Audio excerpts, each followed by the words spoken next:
Hello అండి, welcome to my channel మౌనికాలో we are forever. మీరు కనుక ఫస్ట్ టైం నా ఛానల్ చూస్తున్నట్లయితే please to subscribe to my channel. అలాగే పక్కనే ఉన్న బెల్ ఐకాన్ని కూడా ప్రెస్ చేయండి, సో దట్ ఫర్దర్గా నేను ఎలాంటి వీడియోస్ పోస్ట్ చేసిన నోటిఫికేషన్ మీ వరకు అందుతుంది. So let's get in to the video. ఈ వీడియో వచ్చేసి మా శివరాత్రి పండుగ ఎలా సెలబ్రేట్ చేసుకున్నాము ఏంటి అనేది కొన్ని మూమెంట్స్ అయితే మీతో షేర్ చేసుకుంటున్నాను.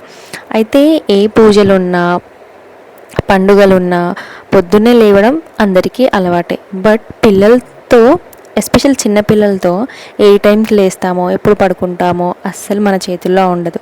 సో ఇట్లాంటి ఇంకా స్పెషల్ అకేషన్స్ ఉన్నప్పుడు ఏంటంటే ఒకవైపు నిద్ర పట్టదు, అలాగని లేవలేమన్నమాట. సో అలానే నేను ఎర్లీ మార్నింగ్ ఇంకా చిన్న తల్లిని పడుకోబెట్టేసి అరౌండ్ 4:40 అలా ఆ టైంకి పనులన్నీ స్టార్ట్ చేసినాను. ఇంకా మార్నింగ్ వాళ్ళు లేసేటప్పటికి పూజ అవన్నీ అయిపోతే ఏం చక్కగా వాళ్ళు లేసిన తర్వాత ఇంకా వాళ్ళ రొటీన్ అనేది కంటిన్యూ అవుతుంది కదా. ఇంకా వాళ్ళని ఫ్రెష్ అప్ చేయడము, తినిపించడము, ఆడుకోవడము ఇవన్నీ అని చెప్పేసి పొద్దున్నే అయితే లేచి ఇంకా పూజ అయితే కంప్లీట్ చేసుకున్నాను. ఇంకా పూజ అయిపోయేటప్పటికి ఎగ్జాక్ట్లీ మా పిల్లలిద్దరైతే లేచిండ్రు అనమాట. సో ఇంకా ఏదైనా ప్రసాదం చేద్దాము అని చెప్పేసి అనుకున్నాను. యాక్చువల్లీ పూజ అయిపోయిన తర్వాత ప్రసాదం చేద్దామని అనుకున్నాను అనమాట. ఎందుకంటే నేనైతే ఫాస్టింగ్ ఏమి ఉండను శివరాత్రికి. సో మా హస్బెండ్ ఒకరే ఉంటారనమాట. సో దేవుణ్ణి కూడా ఉపవాసం ఎందుకు చేపించడము అని చెప్పేసి ఇంకా ప్రసాదం చేద్దాం, సేమియా పాయసము అని చెప్పేసి అనుకొని కిచెన్లోకి వచ్చినాను అనమాట. ఇంకా అప్పుడు చింతల్లి కూడా నాతోనే ఉంది. ఎందుకంటే కొన్నిసార్లు పిల్లలు ఎలా ఉంటారంటే మంచిగా ఆడుకుంటారు. అంటే ఆకలి అయినా కూడా ఎందుకో వాళ్ళ మూడుని బట్టి మంచిగా ఆడుకుంటారు. కొన్నిసార్లు అరే తిన్నారు కదా బాగా ఆడుకుంటారులే ఒక గంట సేపు అని అనుకుంటామా, మనము అస్సలు ఆడుకోరనమాట. క్రాంకీ ఉంటారు. ఇంకా అట్లనే మా చింతలు కూడా ఎప్పుడు ఏ వేరియేషన్ చూపిస్తుందో అసలు అర్థం కాదు. ఇంకా అలా కిచెన్లో కూర్చోబెట్టుకొని కబుర్లు చెబుతూ లేదంటే తను అడిగింది ఇస్తూ ఉంటే అలా కొంచెం కామ్గా ఉంటుంది అనమాట. లేదంటే ఏడుస్తూనే ఉంటుంది ఎత్తుకోమని చెప్పేసి. ఇటు పని అవ్వదు, తనని ఎత్తుకొని ఆడించడము అవ్వదు. ఇంకా ఆ తర్వాత మళ్ళీ కొంచెం ప్రసాదం పెట్టి హారతి ఇచ్చేసి ఇంకా యథావిధిగా పిల్లల రొటీన్ అయితే నడిచిందనమాట. సో మీలో ఎంతమంది ఫాస్టింగ్ ఉంటారు, ఎలా సెలబ్రేట్ చేసుకున్నారు, అసలు ఫాస్టింగ్ నిష్టగా చేస్తారా చెయ్యరా, అబ్బాయి ఎప్పుడైపోతుందా, ఎప్పుడు ఈవినింగ్ అయిపోతే గుడికి వెళ్ళి ఏం చక్కగా ఫాస్టింగ్ వదిలేసి ఫ్రూట్స్ అన్నీ తినొచ్చు అని అనుకుంటారా? Let me know in the comment section అనమాట. సో ఇట్లా ఇంకా పండుగ వచ్చిందని అంటే మెయిన్ మనకి ఏంటండి, గుమ్మానికి తోరణాలు, పూజ గదిలో నిండుగా పువ్వులు, అలాగే మంచిగా ముగ్గులు. నాకైతే ముగ్గులు పెట్టడం చాలా చాలా ఇష్టము. మీలో ఎంతమందికి ఇష్టం కామెంట్ చేయండి. సో ఏ అకేషన్ ఉన్నా లేకున్నా రోజు బాగా ముగ్గు పెట్టడం చాలా ఇష్టం. బట్ ఈ మధ్యన అస్సలు కుదరట్లేదు. ఎందుకనంటే నేను పెద్దగా ముగ్గేసింది అనుకోండి, మా చింతల్లి పోయి మంచిగా అందులోనే కూర్చొని దాన్ని ఎంత మంచిగా ఆడుకుంటుంది అంటే రెండు చేతులు పెట్టి దాన్ని ఖరాబ్ చేస్తుందన్న ఫీల్ కాదు. ఇంకా తిను ఆడి మళ్ళీ కబుక్కున నోట్లో చేతులు పెట్టేసుకుంటుంది అనమాట. మనం ఈవెన్ కడిగి అంత గ్యాప్ కూడా ఇయ్యదు. అందుకని చెప్పేసి ఈ మధ్యన అస్సలు వేయడం కుదరట్లేదు. ఇక ఆ తర్వాత పిల్లలు ఇద్దరైతే ఇట్లా ఆడుకుంటూ కొంచెం సాంగ్స్ పెడితే డ్యాన్స్ చేస్తూ కొంచెం టైం అయితే స్పెండ్ చేసారనమాట. సో పొద్దున్నే ఈ సుప్రభాతాలు వినడము ఇవన్నీ కూడా ఒకప్పుడు ఉండేవి, ఇప్పుడు అన్నీ మారిపోయాయండి.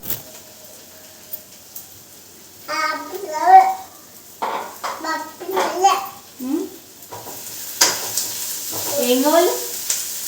టొమాటో. ఏం కావాలి? టొమాటో చెప్పు. ఏంటది? టొమాటో.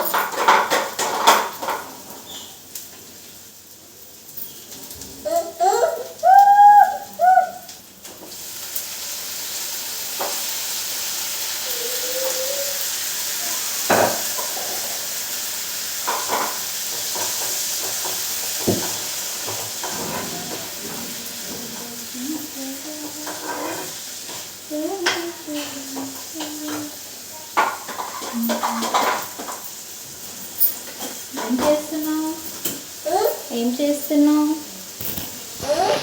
ఏం చేస్తున్నావు? వంట చేస్తున్నావా? చిమ్నీ ఆన్ చేయి మరి. రితిక్ష చిమ్నీ ఆన్ చేయి. ఆన్ అయిపోయిందా? ఇలా కలుపు, వంట కలుపు. ఇప్పుడు ఆపెట్టు అమ్మకి ఆపెట్టు. సూపర్ ఉంది, సూపర్ ఉంది. నువ్వు చెప్పు, బాగుందని చెప్పు నువ్వు. Super super. పొద్దున్న లేస్తే పిల్లలకి ఏది కావాలో ఏది వింటారో అదే పెట్టడం. అంటే మా విహాన్స్ ఎలా ఉండే అంటే మంచిగా డివోషనల్ సాంగ్సే వినేవాడు. చింతలు కూడా ఒక ఏజ్ వచ్చేంత వరకు మంచిగా దేవుని పాటలు భజనలు వినేది. తర్వాత ఏమైందో తెలియదు, ఇంకా బోర్ కొట్టేసినాయా లేకపోతే తెలియదు, కంప్లీట్గా చేంజ్ అయిపోయింది అనమాట. అన్నీ ఇప్పుడు మంచిగా ఫోక్ సాంగ్స్ పెడితే డ్యాన్స్ చేస్తూ ఉంటుంది. ఇంకా అలా తనతో కబుర్లు చెప్పుకుంటూ వంట అంతా ఫినిష్ చేసిన తర్వాత పిల్లలిద్దరు అయితే చక్కగా భోజనం చేసుకొని పడుకున్నారనమాట. ఇంకా ఇది వచ్చేసి ఈవినింగ్ కూడా మంచిగా మా శివయ్యకి అభిషేకము అర్చన అవన్నీ చేసేసుకొని గుడికి అయితే బయలుదేరినాము. ఎందుకంటే మా హస్బెండ్ ఫాస్టింగ్ వదలాలి కదా, మనమంటే పుష్టిగా తిన్నామనుకోండి. సో ఈవినింగ్ గుడికి అయితే ఇలా రెడీ అయ్యాను అనమాట. నాకు ఇట్లాంటివన్నీ అకేషన్స్ ఉన్నప్పుడు ఇట్లా ఫ్లవర్స్ పెట్టుకోవడం, ట్రెడిషనల్గా రెడీ అవ్వడం చాలా ఇష్టం. మ్యాక్సిమం సో మీరు ఈ ట్రెడిషనల్ లుక్లోనే నేను చూస్తూ ఉంటారనమాట. సో ఏంటో ఆ కళ వచ్చేస్తుంది కదా మనకు పండుగ అనగానే లేడీస్కి. ఇంకా రెడీ అయితేనే అందం, అందుకని బాగా రెడీ అయ్యాను అన్న ఫీలింగ్లో కొంచెం వీడియో అయితే తీసుకున్నాను అనమాట. ఆ తర్వాత మా దగ్గరలో ఉన్న శివాలయానికి అయితే బయలుదేరి వచ్చేసాము. సో ఈ మధ్యన జనాలు ఎట్లయిపోయినరండి అంటే విపరీతంగా, అసలు చెప్పాలంటే కక్కుర్తి, ఇంక ఈ వర్డ్ అనొచ్చో లేదో తెలియదు కానీ అట్లా అయిపోతున్నారు అనమాట. అంటే ఏదైనా క్యూ లైన్ పాటించండి అని అంటే లేదు మేమే ముందు వెళ్ళిపోవాలి, మాకే ముందు దొరకాల, ముందు వెళ్ళిపోతూనే మేము అన్నీ చూసేయగలం, లేకపోతే మేమే అన్నీ చేయగలం అన్న ఓవర్ అయిపోతుంది అనమాట. దానివల్ల చాలా ఇన్సిడెంట్స్ అవుతున్నాయి. బట్ అయినా కూడా మనకు బుద్ధి రాదనమాట. నియర్ బై మనకి ఏదైనా జరుగుతుంది ఇట్లాంటివి ఏమన్నా అని అంటే, ఫర్ ఎగ్జాంపుల్ ఇప్పుడు ఫస్ట్ వచ్చిన వాళ్ళకి అభిషేకం చేస్తారనో, అభిషేకం నీళ్ళు చల్లుతారనో, లేదంటే ప్రసాదం పెడుతున్నారో అని అనగానే అసలు ఇంకా ముందు చిన్నపిల్లలు ఉన్నారా, ఎవరున్నారు ఏంటి అని ఏం చూసుకొని అవసరం లేదనమాట. తోసుకుంటూ వెళ్ళగానే మనకి ఇంకా మొత్తం ఎక్కలేని పుణ్యం అంతా వచ్చేస్తుంది అన్న ఇదైపోయిందనమాట జనాలకి. సో ఆ రోజు కూడా ఏంటంటే గుడిలో ఈ గుడనే కదండి, చాలా గుళ్ళు కూడా కమర్షియల్ అయిపోయాయి. జనాలకు తగ్గట్టు వాళ్ళు కూడా ఉన్నారనమాట. ఏంటంటే మీరు ఇంత పే చేస్తే మీకు ఈ క్యూ లైన్, లేదంటే నార్మల్ లైన్, లేదంటే అర్చన చేస్తాము లేకపోతే చెయ్యము. అసలు ఆ రోజు ఒక ఇన్సిడెంట్ మీతో షేర్ చేసుకోవాలి. వెళ్ళినాము, ఓకే మేము ఇంకా సరే అర్చన చేయించుకుందాము అని చెప్పేసి దానికోసం ఉన్న క్యూ లైన్లో నిల్చున్నాం. ఇంకా అర్చన చేసిన తర్వాత హారతి అందరం కళ్ళకు అద్దుకుంటాం కదా. సరే ఇంకా అటుపక్క నుంచి ఎలా అంటే నార్మల్, అంటే టికెట్ తీసుకోకుండా నార్మల్ క్యూ లైన్లో వెళ్ళే వాళ్ళు కూడా వెళ్తున్నారు. అందులో ఒక అతను సరే ఎలాగో హారతి ఇస్తున్నారు కదా అని చెప్పేసి ఇట్లా కళ్ళకు అద్దుకుంటుంటే పూజారి గారు అసలు లేదు బాబు అద్దుకోకూడదు అంటే డబ్బులు ఇవ్వకపోతే కనీసం హారతి తీసుకునే హక్కు కూడా ఉండదా అండి? నాకు అర్థం కాదు.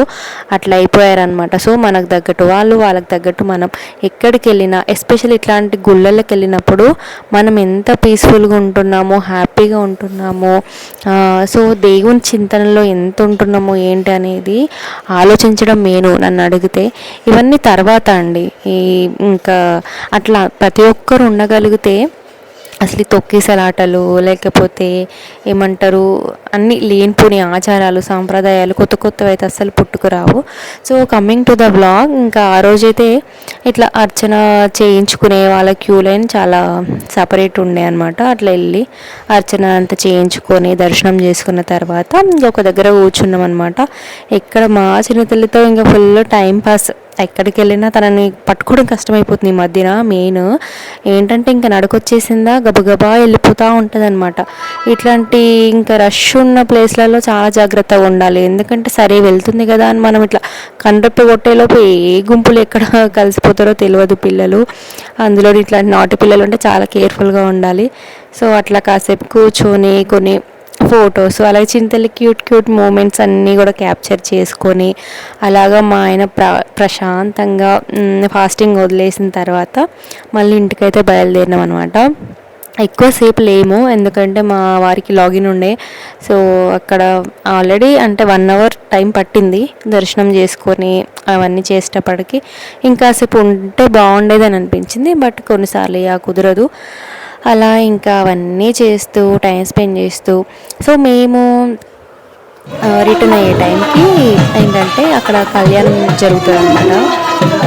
సో కళ్యాణానికి అన్ని ఏర్పాట్లు జరిగినాయి, బట్ ఎర్లీగా స్టార్ట్ అవ్వాల్సింది ఇంకా స్టార్ట్ అవ్వలేదు. మేము వచ్చేటప్పుడు ఇంకా ఉత్సవమూర్తుల్ని అట్లా ఊరేగింపులో తీసుకొని వస్తూ ఉన్నారు అనమాట. సో వారిని అయితే దర్శనం చేసుకున్నాము.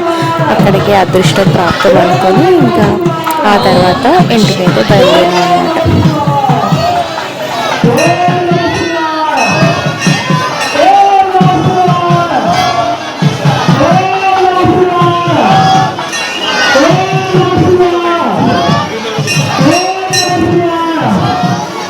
వెళ్దామా?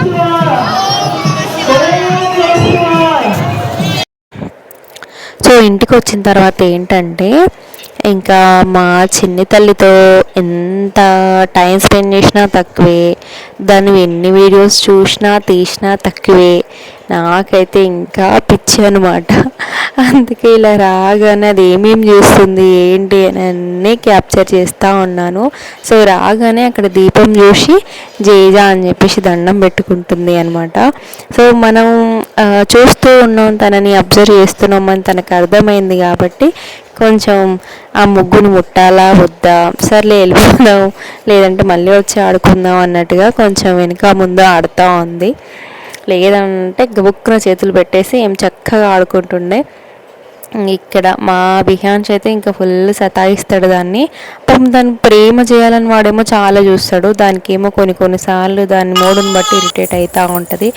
ఆ తర్వాత ఇంకా లోపలికి వచ్చి కొన్ని మూమెంట్స్ దాంతో క్యాప్చర్ చేసుకుందామంటే అస్సలు ఎక్కడండి, వాళ్ళు ఆడుకునే మూడ్లో ఉన్నారంటే మనం ఏం చెప్పినా వినరు. అట్లా ఇంకా చింతల్లికి తినిపించేసిన తర్వాత అది సరిగ్గా తినలేదు, ఎందుకో తెలియదు, ఆడుతూ ఉంది. అన్నం తింది రైట్రా.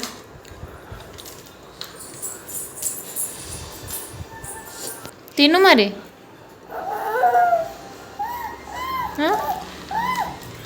దానికోసం వచ్చినావా? ఓయ్ ఆపెట్టుకో. ఏయ్ అది వదిలేమ్మా, వదిలేమ్మా, వదిలే వదిలే వదిలే. అన్నయ్యకి ఏడుస్తున్నాడు అన్నయ్య.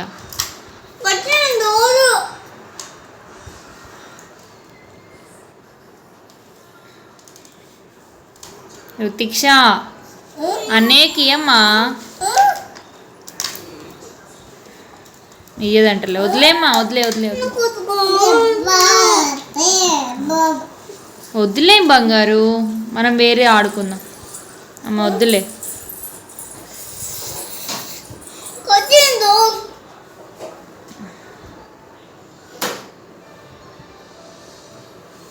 పొట్టి అన్నయ్యకి అది ఇయ్యవా అన్నా? ఏ మరి అన్నయ్యకి కొంచెం ఇంకా పిల్లలకు తినిపించేసుకొని మా డిన్నర్ కూడా పూర్తి చేసేసుకొని పడుకున్నాం అనమాట. సో ఇదండి ఇవాళ వ్లాగ్. నచ్చితే లైక్ చేయండి, షేర్ చేయండి, మరిన్ని వీడియోస్ కోసం సబ్స్క్రైబ్ చేసుకోండి. Thank you so much for watching.